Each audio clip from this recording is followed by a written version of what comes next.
ID থাকবে।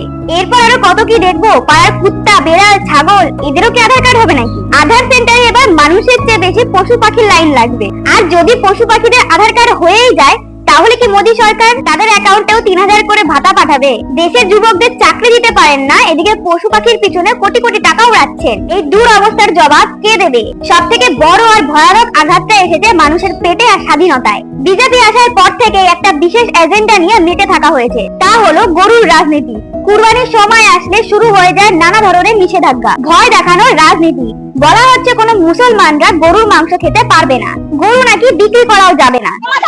ছিল না, আজকে হয়েছে গোমাতা। আমরা তো একজন হিন্দু, জানি না গরুকে কি করতে হবে, গোমাতা করতে হবে। গোমাতা যদি করবি তাহলে সরকার বাড়ি নিয়ে গোমাতা করুক। মানতেই পারছি না, আমাদের স্বামীরা বলছে সুসাইড করবো, শুভেন্দু অধিকারী আছে সেইগুলো দেখবে। হ্যাঁ, বললে যে সোনার বাংলা করবো, সোনার বাংলা করার থেকে এটা কি করছে? তার থেকে জয় বাংলা অনেক ভালো ছিল, আমরা বলবো। আরে ভাই, এই দেশটা একটা ধর্ম নিরপেক্ষ গণতান্ত্রিক দেশ। এখানে কে কি খাবে, কার কি ধর্মীয় আচার, সেটা ঠিক করার মতো অধিকার কোনো রাজনৈতিক দলের নেই।